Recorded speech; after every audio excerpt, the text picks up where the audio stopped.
E aí, gente, beleza? Como é que vocês estão?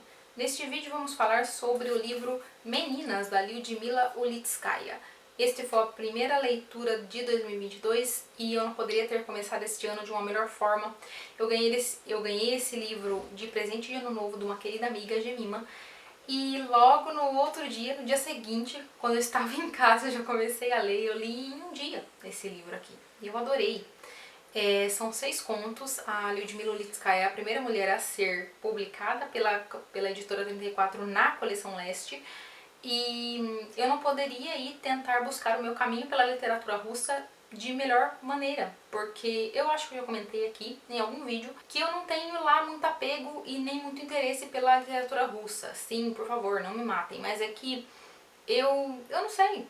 Eu quero encontrar meu caminho pela literatura russa sem ser Tolstói ou Dostoiévski. Pelo menos no início. Eu sei que é inevitável, eu vou ler esses dois, mas no momento eu não tenho interesse.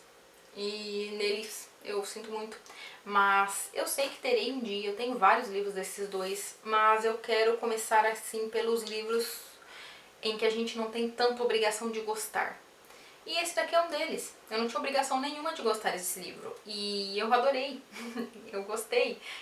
Lyudmila Ulitskaya pode ser muito conhecida em outros lugares, mas aqui no Brasil ela está começando a ser conhecida agora. Então, isso foi maravilhoso. A gente já não tem toda aquela aura de grandiosidade no livro. Quando você entra no livro sem saber de muita coisa, apesar de eu ter visto vídeos de booktubers, né, falando sobre ele, e foi por isso que eu fiquei muito interessada em ler, mas ela não é um grande nome da literatura para nós. Talvez seja em outros lugares e talvez venha a ser para nós também, mas por enquanto ainda não é.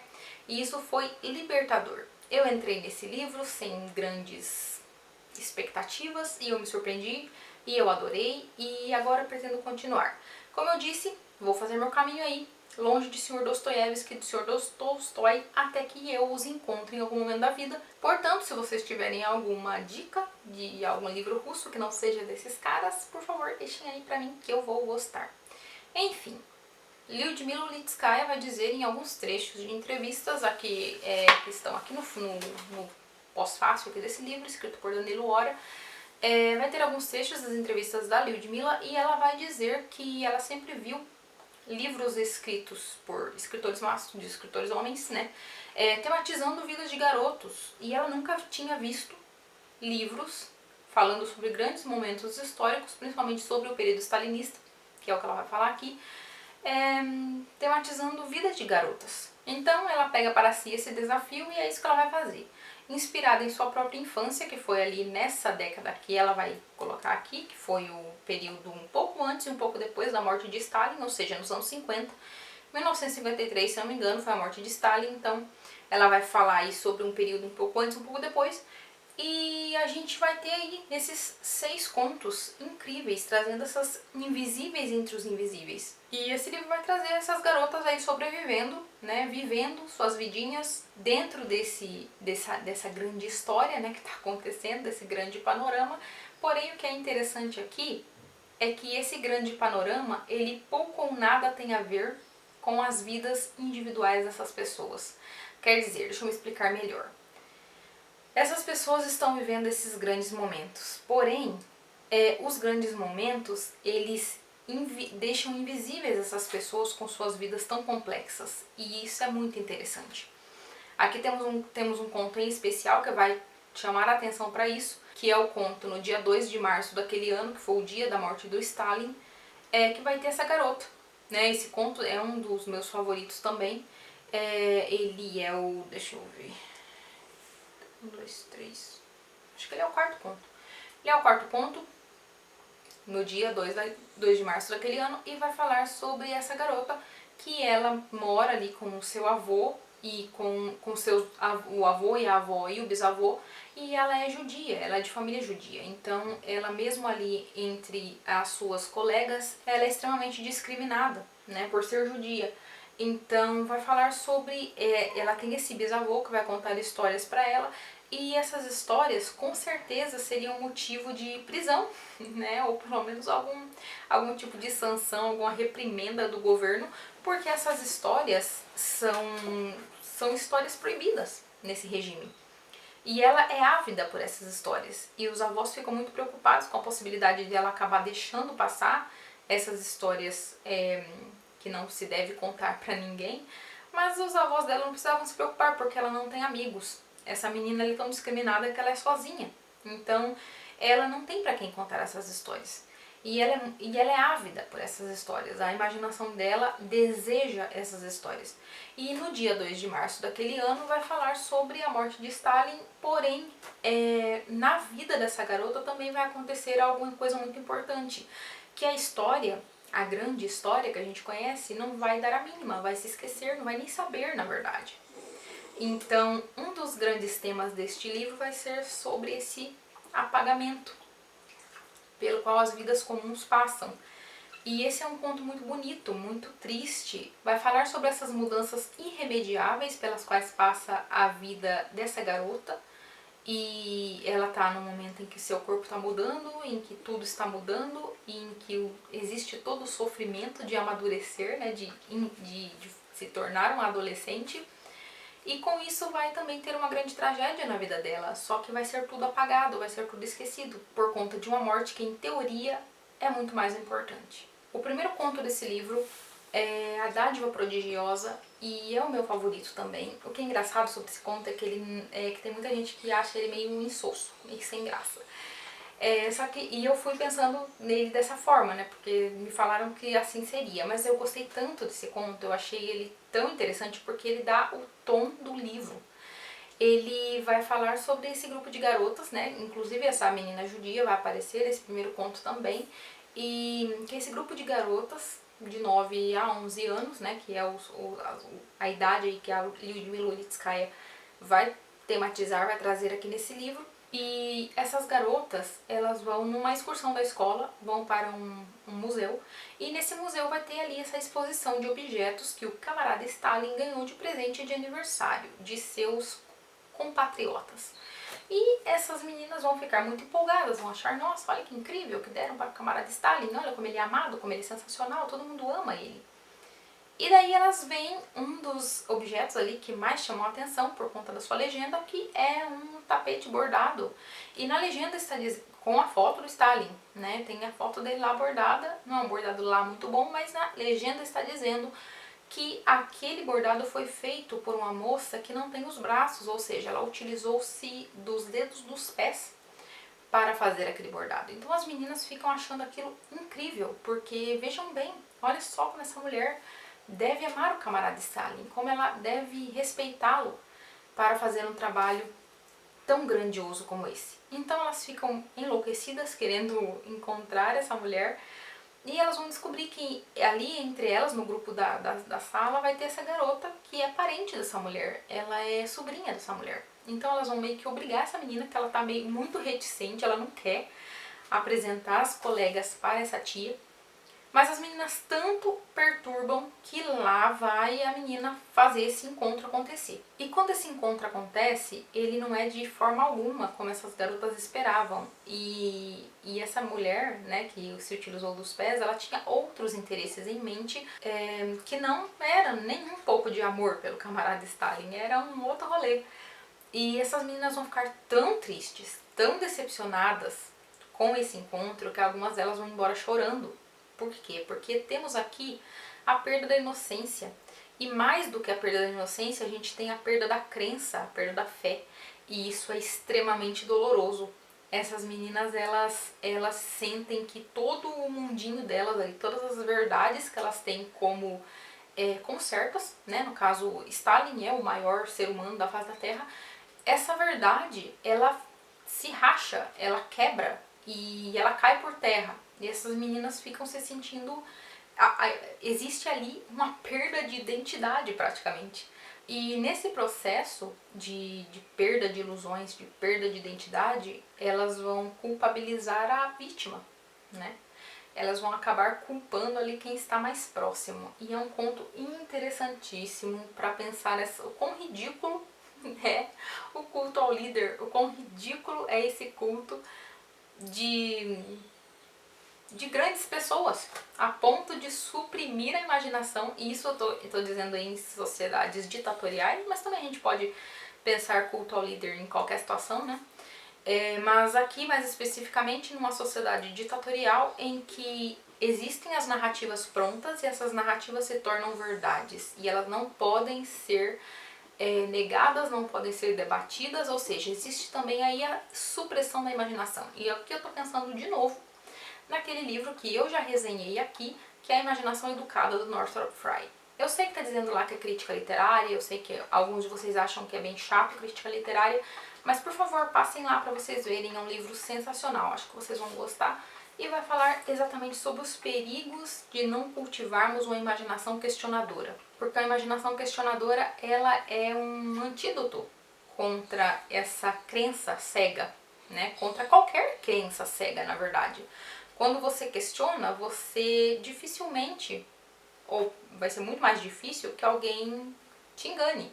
Então, esse conto vai falar aí sobre o quanto essas narrativas prontas são letais. O segundo e o terceiro conto vão falar sobre duas personagens, a Victoria e a Gaiané. O primeiro conto vai se chamar Filha de Outro e o segundo, na verdade, o segundo e o terceiro, né? O segundo conto vai se chamar Filha de Outro e o terceiro conto vai se chamar A Enjeitada. Esses dois contos vão ser aí sobre essas gêmeas, a Victoria e a Gaiané, e elas são gêmeas que são diferentes em tudo.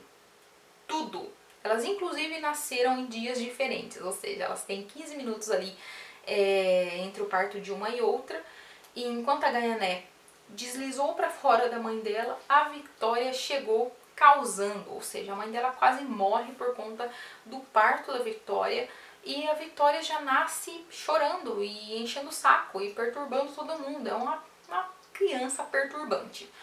E vai ter essas duas meninas, né, que a história dessas duas meninas. No conto Filho de Outro, vai falar sobre a mãe da Victoria e da Gaiané, e vai falar que quando ela é apaixonada ali pelo marido dela, o marido dela vai pra guerra, e uma vez que ele vem visitar, eles têm todo um trelelê ali e ela fica grávida. Só que a mãe dessa mulher, ela vai dizer pra ela, baseada em crenças e aquelas crenças que as pessoas têm, em superstições, que ela não deve contar sobre a gravidez para o marido, porque é preciso que passe alguns meses, que essas garotas nasçam para ver se elas vão sobreviver, se elas estão bem, se elas são saudáveis, esperar esse tempo para depois contar para o marido que está na guerra. Ele não vai poder fazer nada, ele não vai poder voltar. Então, baseada nessa superstição, a mãe das meninas, né, a mulher grávida, ela não vai contar para o marido. Então, quando as meninas nascem, ele recebe uma carta lá na guerra, lá, não sabe se lá onde ele tá, dizendo: oi, você é pai, você tem duas filhas. E esse cara, antes de conhecer essa mulher, ele tinha uma visão muito baixa das mulheres. Uma visão extremamente misógina. Ele achava que todas eram, com o perdão da palavra, todas eram putas. Então, exceto a mãe dele, porque a mãe dele era santa. Então tinha todo aquele complexo da mãe santa e da esposa santa. Mas quando ele recebe essa carta que nasceu essas crianças das quais ele nem fazia ideia que estava esperando, ele pensa, o cérebro idiota dele lá faz a conexão, e ele obviamente acha que a mulher dele pulou a cerca. E é isso, ele vai mandar uma carta falando: ah, que bom, tipo assim, sabe? Uma carta super seca, super grossa, super econômica, e depois não vai mandar mais carta nenhuma. Então essa mulher que acabou de ter essas crianças, teve um parto difícil, ela vai definhar, ela vai começar a definhar. Então ela vai meio que entrar num estado de catatonia ali. Ela vai ter longas conversas com esse marido que não volta, e ele tem toda a intenção de não voltar. Porém, em um determinado dia ele sai, volta da guerra, e ele tá passando ali na frente da casa e ele não consegue não entrar naquela casa. Quando ele entra, ele vai se apaixonar aí por essas duas meninas. Ele vai se apaixonar pelas filhas dele, né? Mesmo que ele ache que sejam filhas de outro, ele vai começar a ser o pai dessas garotas, e a mulher dele não vai voltar, ela continua catatônica, tendo longas conversas com ele, e eles vão viver aquela vida muito bizarra. A avó, a mãe, né, das meninas, que está catatônica, as duas meninas e o pai. Então essas meninas vão crescer e vai ser essa vida muito louca. Essas garotas, elas são opostos em tudo. No berço, elas são colocadas no berço e elas dormem de costas uma para outra. Elas meio que são o completo oposto. E esse conto da Gaiané e da Vitória é mais ou menos como tem baita de um pé na Bíblia, né, no conto, no mito de Caim e Abel, e também ali daqueles gêmeos que brigam quando estão na barriga, como que é o nome? Eu pesquisei, mas eu já esqueci de novo. Eu acho que é Esaú e Jacó. Se não for Esaú e Jacó, eu deixo aí escrito na tela, mas eu acho que é. Que nasce um grudado no pé do outro, calcanhar do outro, não sei. É um negócio bizarrão. Enfim, esse livro, esse conto vai trazer aí esse reconto desses mitos bíblicos e é isso, sabe? No segundo conto vai falar sobre a infância dessas garotas, como elas vão crescendo rivais em tudo. E o que eu achei interessante, e eu posso estar viajando, se eu estiver viajando, por favor, deixem aí o que vocês acham. Eu achei interessante a alfinetada na ideia da igualdade e fraternidade, sabe? Que essa ideia, esses dois conceitos de igualdade e fraternidade são bem utilizados aqui por conta ali do regime socialista, né? Aquela ideia de que somos todos iguais, aquela balela que a gente sabe que é uma baita de uma balela. E vai ter isso daqui, porque como ser mais igual do que gêmeos? Como poderiam duas pessoas ser mais parecidas, em teoria, do que gêmeas nascidas de uma mesma mãe no mesmo dia? Bom, temos Vitória e Gaiané, que nasceram da mesma mãe, não no mesmo dia, né, porque nasceram em dias diferentes, e já vai ser essa oposição em tudo, né, inclusive em questões de fraternidade mesmo. As duas são... a Vitória, ela é meio endemoniada, essa menina. Se isso aqui fosse um livro de terror, essa menina seria possuída com certeza. Seria a possuída, né, que fica querendo comer a alma da outra lá. Ou menina perturbada, ela rouba tudo da outra. Ela quer utilizar a outra, ela quer, sei lá, incorporar a vida da outra. Ela é uma maluca. E ela, quando as duas são crianças ainda, ela rouba o próprio nome da irmã, ela se apresenta como Gaiané, e a Gaiané fica chorando, porque como assim? A Gaiané fica horrorizada porque a irmã dela roubou o nome dela, sabe? E então essa menina é endemoniada mesmo. E vai falar, esses dois contos vai falar isso da vida dessas duas. Daí vai ter aquele conto no dia 2 de março desse mesmo ano, que eu já falei pra vocês, né? Comecei do quarto conto, sabe-se lá por quê. E depois vai ter o conto Catapora, que para mim vai ser sobre a esterilidade de uma sociedade totalitária, né? Uma sociedade em que tudo é suprimido. Vai falar sobre essas garotas que elas são convidadas para uma festinha na casa de uma delas.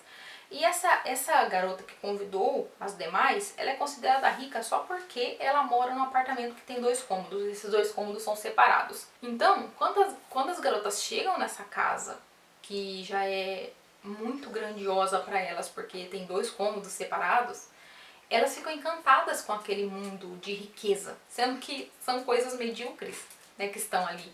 Então o narrador vai contando ali o que está sendo, o que está na mesa, por exemplo, e são tudo coisa medíocre, né, no caso de qualidade. São brinquedinhos de plástico, são colherzinhas coloridas de plástico, aquelas coisinhas que você usa tipo descartável, sabe? Só que as meninas ficam encantadas porque elas nunca veem nada tão colorido.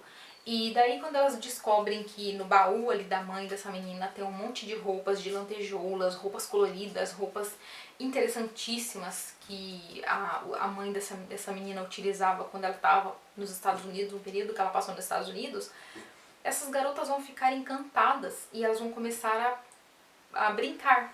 E essas brincadeiras, elas vão meio que fazer parte ali de descobrimentos sobre a própria vida, sobre o próprio corpo, sobre crescimento, amadurecimento um tanto quanto forçado, mas eu achei um conto muito forte muito poderoso, no sentido em que a gente vai perceber, vai notar o quanto a supressão da arte, a supressão das cores, a supressão de tudo, essa suposta igualdade forçada goela abaixo de todo mundo, ela é letal e ela destrói a imaginação, ela destrói tudo. Então elas são obrigadas a viverem aí com esses uniformes cinzentos, com essas capas todas iguais, e quando elas descobrem esse mundo de cores e esse mundo diferente, que é medíocre, mas para elas é um grandioso, de possibilidades, elas vão ficar, vai ser uma nova quebra aí de paradigmas para essas garotas. São as mesmas garotas ali do primeiro conto, então vocês podem imaginar como a vida delas não tá muito fácil nessa adolescência, né? Outra coisa nesse conto também é a violência do desejo, sabe? Quando as coisas são suprimidas ao extremo, o quanto esse desejo, né, por novidades, por coisas básicas, por uma imaginação liberta, o quanto esse desejo pode ser violento e pode aí acontecer situações estranhas na vida, mesmo na vida de pré-adolescentes. Depois, por fim, vai ter o último conto, que é A Pobre Feliz Kolivanova. Kolivanova é essa garota muito pobre, muito mais pobre do que essas outras garotas pobres. Ela mora ali num cômodo só, com um monte de gente da família. E ela estuda ali, né, com essas pessoas, né, com as colegas um pouco mais ricas do que ela. Não dá nem pra dizer isso, mas pra ela essas colegas são bem mais ricas. E esse conto vai mostrar um momento ali da história da Rússia, em que as escolas deixam de ser separadas, escolas para meninas e escolas para meninos, e voltam a ser ou vão ser juntas mistas, vão ser escolas mistas de novo. Então, as meninas ali estão muito perturbadas com a possibilidade de ter colegas garotos junto e etc, etc. Mas a Kolivanova, que é essa garota, ela está mais perturbada pela presença de sua nova professora. Essa professora, ela passou um tempo no estrangeiro, se não me engano, na Alemanha, e ela volta para a Rússia cheia de novidades, usando meias calças brilhantes, roupas diferentes. Ela tem todo um porte diferenciado, ou seja, a gente já percebe como aquelas crianças, como aquelas meninas estavam desejando alguém que fosse diferente para poder, sei lá, dar uma nova luz, né, para aquelas vidas. E quando elas veem essa professora toda diferente, elas ficam muito surpresas e muito empolgadas com essa professora. Mas a Kolivanova, ela vai se apaixonar por essa professora. Ela vai desenvolver uma certa fixação por essa mulher, que é um tanto quanto problemática, porque ela começa a seguir essa mulher. E a Kolivanova, ela não vai notar, eu imagino, porque ela é meio inocente, e em alguns sentidos ela não vai notar, mas essa professora tem alguns comportamentos bem diferentes, e se as pessoas, se adultos ficassem sabendo que ela andava aprontando, o negócio não ia ficar bem pra ela não. Em todo caso, a gente vai ver aí essa pobre garota, meu Deus, que vida de merda que tem essa menina. Ela vai passar por esse monte de perrengue por conta dessa paixão avassaladora que ela tem pela professora, sabe? E é um conto bem deprimente, assim, pra fechar o livro. É um conto que vai falar sobre o primeiro amor, vai falar sobre os sacrifícios feitos por conta aí desse primeiro amor e como esse primeiro amor geralmente fica com a gente, né, para sempre. E vamos nos lembrar sempre desses trelelês amorosos aí que acontecem nessa idade. E é um conto muito bonito também, apesar dos pesares. Esse livro, o que mais me surpreendeu nele foi esse tom do ridículo, sabe? Todos esses contos são narrados com uma certa comicidade grotesca. Porque o cômico grotesco não é aquele cômico que você quer, você acha engraçado porque você se sente bem. Não é um riso alegre, é um riso que você se sente mal. É um riso que tem aquela ambiguidade. Você vai dar risada, sabe aquela ideia do eu ri, mas foi de nervoso? É tipo isso. Você vai achar engraçado, mas não é um engraçado que vai te fazer bem. É o riso grotesco. Qualquer dia eu falo mais sobre riso grotesco, porque eu gosto muito desse assunto. Mas é aquela velha ideia do rir de nervoso. E esse sentimento, ele tá no livro todo. Então a gente vai ver todas as contradições e problemas de uma sociedade que reprime os seus cidadãos. A gente vai ver a esterilidade das relações e de tudo que cerca essas pessoas, do desejo profundo que elas têm por algo novo, por algo diferente, por arte. Eu acho que fica muito evidente nesse livro o quanto a supressão da arte, o quanto as narrativas prontas são perigosas, o quanto elas destroem o que há dentro da gente, o que há no nosso interior. Então esse é um livro para pensar sobre tudo isso, sobre os perigos dessas sociedades totalitárias e o quanto essas narrativas únicas são terríveis. Quando a gente fala de a morte de Stalin, ou então o período stalinista, esse período a gente pensa, as grandes figuras meio que aparecem pra gente quando a gente pensa nesses grandes períodos históricos. Mas existiam pessoas comuns vivendo nesses períodos históricos e elas não poderiam estar se importando menos com algumas coisas que hoje a gente considera como grandes coisas. Porque na vida delas já estava acontecendo algo de importante, algo de avassalador. Então isso é muito legal de se pensar. É um livro muito interessante, eu amei. Quero muito que Lyudmila Ulitskaya seja traduzida, tenha mais livros dela saindo aqui no Brasil. Eu com certeza vou ter interesse em ler. E é isso aí, gente. Fica a dica desse livro curtinho. Ele tem 166 páginas. E são pontos interessantíssimos. Eu nem falei muito aí sobre os outros temas, para que vocês não percam muito aí da experiência de leitura. Mas se vocês já leram, por favor, deixem aí nos comentários o que vocês acharam. Eu vou deixar também o link para que vocês possam comprar esse livro, se vocês não tiverem. Tá aí na descrição do vídeo. E é isso aí. Se por acaso vocês não assistiram A Imaginação Educada, por favor, passem lá. Eu acho que ele é um bom complemento aí para esse livro, para todos esses temas abordados em Meninas. E é isso, gente. Muito obrigada a quem assistiu até aqui. Eu agradeço muito a presença de vocês. Por favor, curtam, compartilhem, comentem se gostaram. E é isso aí. Até o próximo vídeo. Tchau, tchau.